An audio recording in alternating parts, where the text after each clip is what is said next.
সব জানেন, এরপরও কেন আমল নাই? এর একমাত্র কারণ, যার জন্য ইবাদত করবেন তারে আপনি চিনেনই না। আর যে যাকে চিনে না সে তাকে মানে না।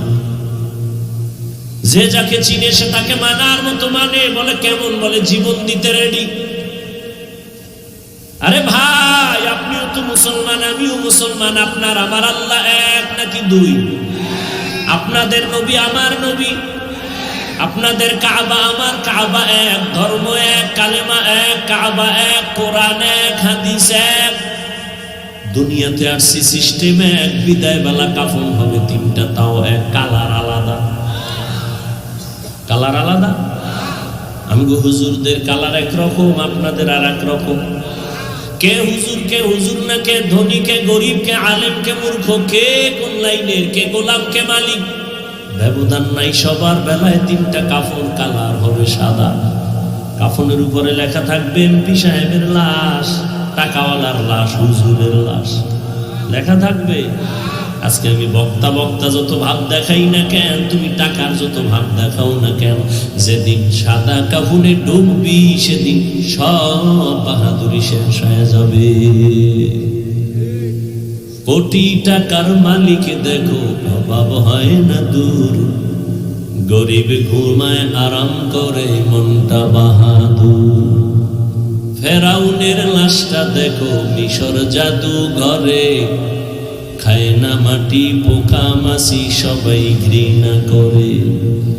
হৃদয় থাকিবে যার নম্রতা সদা, রহমত আসিবে সেথা প্রভুর ওয়াদা।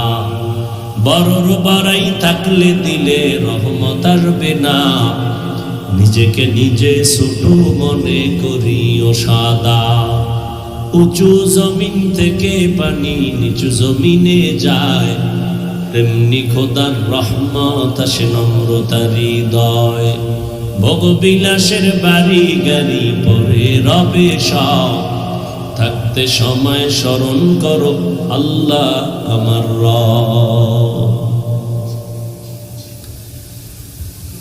দুনিয়াতে আসছি বিদায় বেলা কাফন তিনটা, তাও এক, কালার এক, কবরের সাইজ একটু আলাদা। ফেনী এলাকার মানুষের কবর মনে হয় এক হাত বড় হবে, কবরের সাইজও এক। ও বুদ্ধিমানেরা, আমগো বোকাদের কথা একটু শুনো, মানবা কিনা এটা তো তোমার ইখতিয়ার। ভুল করার ইখতিয়ার আছে সবার, ভুল ধরার ইখতিয়ার সবার নাই। একটা উসুল বলে দিলাম, মনে রাখবেন, ভুল করার ইখতিয়ার আছে সবার, কিন্তু ভুল ধরার ইখতিয়ার সবার নাই। মা বাবায় ভুল করছে, সন্তান তুমি উল্টা পাল্টা ব্যবহার করবা, অধিকার নাই, ইখতিয়ার নাই। ভুল মাও করতে পারে, বাবাও করতে পারে, শিক্ষক করতে পারে, ছাত্র করতে পারে, সন্তান করতে পারে, ভুল করতে পারে সবাই, ধরার অধিকার সবার নাই।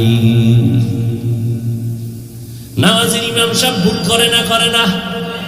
এই কথা কইেন, কষ্ট হইলেই আমি মোনাজাত দিই। আর আপনাদের কষ্ট হয় কিনা এটাও আমি টের পাই আলাম উঠলে। যদি উঠে বুঝবো যে কষ্ট হইতেছে, আলহামদুলিল্লাহ রাব্বিল আলামিন, শুরু শেষ, আর এক বছরে মোলাকাত হবে না। কিছুক্ষণ শুনবেন। আল্লাহ আপনি সবাইকে কবুল করেন। ইমাম সাহেব নামাজে দাঁড়াইছে, ভুল হতে পারে না, পারে না?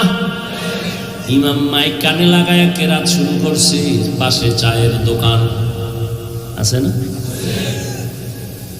চায়ের দোকানে কয়টা বেনামাজি বয়ে বয়ে চান পান করে আর বিড়ি টানে, নামাজে যায় না। ইমামের তেলাওয়াত কানে আসতেছে। আল্লাহর কুদরতি পরীক্ষা, ইমাম সাহেব আলহামদু সূরার মধ্যেই ভুল করে ফেলেছে। বেনামাজিটি হচ্ছে না, একটা চায়ের কাপ ফালাই করলো কি ইমাম সাহেব, লোকমা দিয়া লই। জানালা দিয়া তাকায় একা ইমাম সাহেব করলেন কি? কি দিছে? লোকমা। মাসালা জানেননি? চায়ের দোকানওয়ালা লোকমা দেওয়া হালাল না বেয়াদুবি? এটা লোকমা না বেয়াদুবি? ওই বেনামাজির লোকমা দেওয়াও জায়েজ নাই, ওর লোকমা দিলে ইমাম সাহেবকে নেওয়াও জায়েজ নাই। কিন্তু ভুল হইছে, লোকমা দেওয়া লাগবে নি। কারা দিবে? মুক্তাদি মুসল্লিরা দিবে, মানে সব মুসল্লি একসঙ্গে চিল্লাই উঠবো না। একটা নিয়ম আছে। কি নিয়ম? ইমামের বরাবর পেছনে একজন যোগ্য ব্যক্তি দাঁড়াবে, টাটকা সুদখোর, তাই তো? এমন একজন ব্যক্তি পেছনে দাঁড়াবেন যে ব্যক্তি বুঝতে পারে ইমাম সাহেবের যে জবর একটু যদি উল্টা পাল্টা হয় অর্থ উল্টায় যাবে, এটা বুঝার মতো মেধা নিয়ে ইলমওয়ালা পেছনে দাঁড়াবেন। 4 রাকাত নামাজের মাঝখানে গিয়ে ঝামেলা যদি হয়, তাহলে ইমাম সাহেব পেছনে আসবেন, যোগ্য ব্যক্তি পেছন থেকে গিয়া নামাজ বাকিটা শেষ করবেন। বাহিরের কেউ লোকমা দেওয়া জায়েজ নাই, দিলেও নেওয়া জায়েজ নাই। এটা লোকমা না, এটা বেয়াদবি, গাদ্দারি।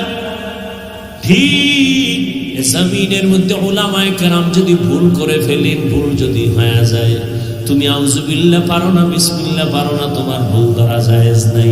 তুমি যদি চালাকি কইরা রাখো আমি ভুল ধরছি, এটা ভুল ধরা না, চূড়ান্ত গাদ্দারি আর বেয়াদবি। উলামায়ে কেরামের ভুল ধরার আলেম নাই। তুমি কোন জগতের বেয়াদব? কে বলেছে তোমাকে আলেমের বিরুদ্ধে লিখতে? কে সাহস দিয়েছে তোমাকে? লিখে রাখো, মরার আগে পঙ্গু হয়ে যাবে, লিখে রাখ।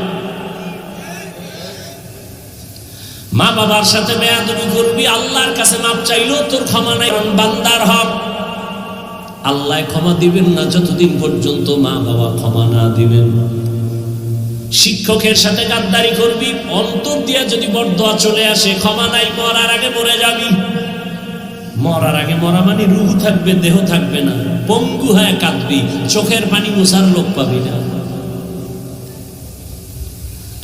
উলামায়ে কেরামের সাথে বেয়াদবি, মরার আগে পতন চলে আসে। যতক্ষণ পর্যন্ত ওস্তাদ ক্ষমা না দিবে, শিক্ষক ক্ষমা না দিবে, আলেম ক্ষমা না দিবে, আল্লাহ দিবেন না। এটা বান্দার হক। এত বয়ানের পরেও এগুলো আমরা সবাই জানি, তারপরও কেন মিথ্যা কথা গুনাহ মনে কইরা বলি? কারণটা কি? একমাত্র কারণ, যারে ইবাদত করব তারে আমরা চিনি না। অথচ আপনার আল্লাহ, আমার আল্লাহ এক, নবী এক, কোরআন এক, কাবা এক, ধর্ম এক, কাফনের কাফন এক, কালার এক, কবর এক। প্রশ্ন হবে কবরে 3টা, তাও এক। রবের পরিচয় দাও, ধর্মের পরিচয় দাও, রাহমাতুল লিল আলামিনের পরিচয় দাও। আমাকেও যেই প্রশ্ন, আপনাদেরও সেই প্রশ্ন।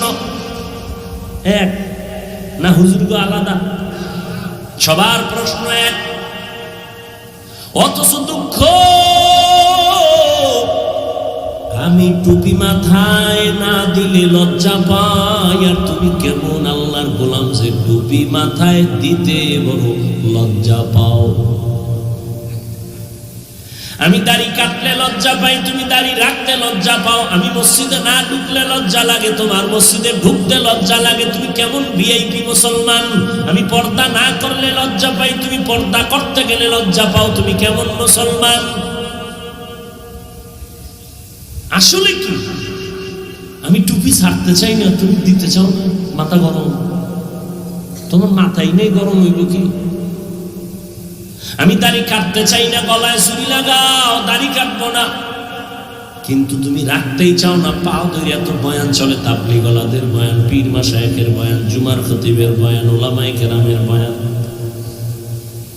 সবাই পাও ধরে দূরে বুঝায়, কেউ গালি দেয় না। কত নরম ভাষায় বুঝায়, কান্না কণ্ঠ নিয়ে বুঝায়। আর পর কেন দিনের পথে আসো না, নামাজ পড়ো না রে বাবা? কারণটা কি? আমিও মুসলমান, ও যুবক তুমিও মুসলমান, তোমার আমার আল্লাহ এক। অথচ আমি আল্লাহর মহব্বতে টুপি পরি, তুমি টুপি পরতেই চাও না। আমি আল্লাহর মহব্বতে দাড়ি কাটতে চাই না, তুমি রাখতেই চাও না। বিষয় কি? আমি আমার রবের চিনছি, মইরা গেল রবের বিরুদ্ধে যাব না। আর তুমি যতই চাপাবাজি করো, আমি রবের চিনছি, আসলে তুমি রবের এখনো চিনো নাই। এজন্য আজকের বয়ানটা তাদের জন্য যারা রবকে চিনে, রবের সাথে মোলাকাতের তামান্না করবে। ফামান কানা ইয়ারজু লিকা রাব্বিহি ফালইআমাল আমালান সালিহা। যারা রবের সাথে মোলাকাতের চিন্তা করে, ইচ্ছা করে, আল্লাহ কয় নবী জানায় দেন তাদের জন্য কর্মসূচি দুইটা। রবের সাথে মোলাকাত যারা করতে চায়, আল্লাহ বলেন কর্মসূচি প্রথম নেক আমল করো, দ্বিতীয় সতর্কবাণী নীতিবাচক কর্মসূচি শিরিকের গন্ধ যেন না থাকে ইবাদতের মধ্যে। হাদিসে পাকে নবী বলেন আখলিস দীনাকা ইয়াকফিকাল আমালুল কালিল, উম্মত তোমার ঈমান আকীদা পরিশুদ্ধ করে নাও, অল্প আমল জান্নাতে যাওয়ার জন্য যথেষ্ট হয়ে যাবে। আয়াতের মধ্যে তরজমায় যা পাইলাম আমল লাগবে নি, হাদিসের মধ্যে নবীর কথায় পাইলাম আমল লাগবে, তবে বেশি আমল লাগবে না, অল্প আমল। বেশি না অল্প? অল্প আমল করো, তবে ইখলাসের সাথে করো, আল্লাহর জন্য করো, খালিসান লিওয়াজহিল্লাহি তাআলা। তুমি আমল করো আল্লাহর জন্য, অল্প আমল তোমাকে জান্নাতের দরজায় বিনা হিসাবে পৌঁছায় দিবে। কিন্তু দুঃখ আমল অল্প অল্প বলিও কি করি না, আবার এর মধ্যে আর একজনে ঘর পড়ার মধ্যে আলু পড়া দিয়ে হুজুর কয় বেশি আমল লাগেই না। এমনি তো নাচনিওয়ালা বুড়ি আরো যদি পায় ঢোলের বাড়ি, মানুষ এমনি আমল করতে চায় না, এর মধ্যে আবার কয় বেশি আমল লাগে না। আরে আমল করেই না, আবার বেশি আমল লাগবে কি? অথচ আল্লাহ কোরআনের মধ্যে বলেন আমি মানুষ পাঠাইছি আমলের পরীক্ষা নেওয়ার জন্য। আল্লাযী খালাকাল মাউতা ওয়াল হায়াতা লিয়াবলুয়াকুম আইয়ুকুম আহসানু আমালা। আমি আল্লাহ মানুষকে পাঠাবার একমাত্র কারণ আমি আমলের পরীক্ষা নিব। বেশি কয় না, আমি দেখব কারা ভালো আমল করে, বেশি আমল না। আকসারু আমালা বলেন নাই, বলছেন আহসানু আমালা। আমল বড় দামি একটা সম্পদ। জান্নাতীরা জান্নাতে ঢোকার পরে কোনো আফসোস অন্তরে থাকবে না। একটা আফসোস জান্নাতীরা করবে, আল্লাহ যদি আমগো আবার দুনিয়ায় পাঠাইতেন আরো বেশি বেশি আমল কইরার পরে আসতাম। আমল से जिंदगी बनती है जन्नत भी जहन्नम भी। আমলের দ্বারাই মানুষ জান্নাত পাবে, আমলের কারণেই মানুষ জাহান্নামে যাবে। আমল মানে কাজ। এই আমলটা আবার দুই ভাগে ভাগ করা, বদ আমল আর নেক আমল। ফরজ, ওয়াজিব, সুন্নাত, মুস্তাহাব এগুলো নেক আমল। গুনাহে সগীরা, কবিরা, শিরক, বিদআত, কুফর এগুলো সব হলো বদ আমল। আবার এই বদ আমল দুই প্রকার, ফাহশা আর মুনকার।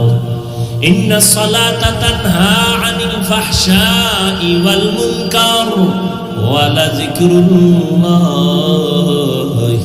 আকবার। আমল করি ওরে মুমিন, আমাকে একটু জবাব দেন। সাহাবায়ে কেরামের মতো দামি কোন মুফতি সাহেব আসেনি? এই মোনাজাতটা দিয়েই ফেলাম, ডিস্টার্ব করেন না, ক্ষতি আপনার হবে আমার না। এরে আল্লাহর বান্দারা, সাহাবায়ে কেরামদের থেকে বড় মুফাসসির কেউ আছে? বড় মুহাদ্দিস? তারা তো অনেক বড় তাকওয়াওয়ালা, ইখলাসওয়ালা। ঠিক বলেন, তারা তাহাজ্জুদ পড়ছেননি? বলেন বলেন। ইশরাক পড়ছেননি? আওয়াবিন পড়ছেননি? আবার ওদিকে জিহাদের ময়দানেও তারা গেছেন, ব্যবসাও করেছেন, চাকরিও করেছেন, সন্তানের হক, স্ত্রীর হক সব আদায় করছেন, আবার সারা রাত নামাজে কাটাইছেন। আল্লাহ তাদের এমনি এমনি জান্নাতের সুসংবাদ দেন নাই। আল্লাহ কতটা রাজি হইয়া তাদেরকে জান্নাতের টিকিট পাঠিয়ে দিলেন। জান্নাতের টিকিট হাতে পাইয়া ও জীবনভর কান্নার আওয়াজ। রহমতের নবী বলেন আমি আয়েশা রাদিয়াল্লাহু আনহার হুজরায় ঘুমায় গেলাম। আমার চোখ বন্ধ যদিও, কিন্তু আমার অন্তর ঘুমায় না। আমার মাথার শিওরেই তো মসজিদে নববী, ছোট মসজিদ। হঠাৎ করে রাতের গভীরে শুনি কান্নার আওয়াজ। কে কান্না করে? আমি ঘুম থেকে উঠলাম, নজর করে দেখি দুনিয়ার ভিন্ন কেউ না, জান্নাতের 1 নাম্বার সাহাবী আমার আবু বকর নামাজে দাঁড়ায় কাঁদতেছে। জান্নাতের টিকিট পাইয়া আবু বকর আপনি নামাজে কেন কাঁদেন? ইয়া রাসূলুল্লাহ, আল্লাহর আদালতে কেমনে দাঁড়াবো সেই ভয় আমি কান্না করি। জান্নাতের টিকিট না পাইছেন? ইয়া রাসূলুল্লাহ, জান্নাতের টিকিট যে আল্লাহ দিছেন খুশি হইয়া, আমার ভয় লাগে না জানি কোনো অন্যায় হইয়া যায় আর আল্লাহ যদি বেজার হয় টিকিটটা ক্যান্সেল করে দেয়, আমার উপায় কি হবে? কিয়ামতের ময়দানে সব মানুষগুলো উলঙ্গ দাঁড়াবে, নারী পুরুষ সবই উলঙ্গ। এমন ভয়ঙ্কর অবস্থা হবে, নবীরা পর্যন্ত যাদের গুনাহ নাই তারাও কান্না করবেন, আল্লাহ কি উপায় হবে আমার? তাদের এত সুন্দর তাকওয়া, ইখলাস, নামাজ, এত সুন্দর তেলাওয়াত, এত সুন্দর তাদের রোজা, এত সুন্দর আমল, এরপরেও তারা যদি কান্না করেন, আপনার আমার তো নামাজ নাই, রোজা নাই, তেলাওয়াত নাই, টুকটাক যা করি আপনাদের দেখানোর জন্য করি, জান আপনারা আমাকে বুজুর্গ কোন। একা একা যখন নামাজে দাঁড়াই তখন গেঞ্জি পরি, জামাও পরি না, আমাকে আমি বলছি, আপনি আপনাকে বলেন। 10 রাকাত নামাজ পড়তে আমার 3 মিনিট লাগে না, মানুষের সামনে কত আস্তে আস্তে নামাজ পড়ি। 4 রাকাত নামাজে 6 মিনিট চলে গেল। এই নামাজ তো আমার আল্লাহর জন্য হয় নাই, তেলাওয়াত তো আল্লাহর জন্য করতে পারি নাই, নাজাতের কোনো রাস্তাই তো পাইলাম না সাহাবায়ে কেরামের তুলনায়। তাহলে তো আমগো গলায় রশি লাগায় চিল্লানো দরকার, আল্লাহ মাফ করে দাও। অথচ কপাল বড় খারাপ, নিজেও কাঁদে না, কেউ যদি মুনাজাতে কান্না করে তাও পছন্দ করে না। এমন নিমক হারাম কপাল পরা নাই? নিজেও নামাজ পড়ে না, অন্য নামাজ পড়ে তাও পছন্দ করে না, নিজেও দাড়ি রাখে না, অন্য দাড়ি রাখলে তাও পছন্দ করে না, নিজেও টুপি পরে না, নবীর আদর্শের টুপি নিজেও পরে না, অন্য পরলে পছন্দ করে না, নবীর আদর্শে নিজেও পাগড়ি পরে না, অন্য পাগড়ি লাগায় পছন্দ করে না, আল্লাহর মহব্বতে কেউ জিকির করে, নিজে করে না, অন্য করে তাও পছন্দ করে না, নিজেও পর্দা করে না, অন্য পর্দা করলে তাও পছন্দ করে না, নিজেও হালাল ভাবে খায় না, অন্য যদি হালাল খায় সহ্য করতে পারে না। এমন বেঈমান, এমন নিমক হারাম আছে না নাই? অভাব নাই।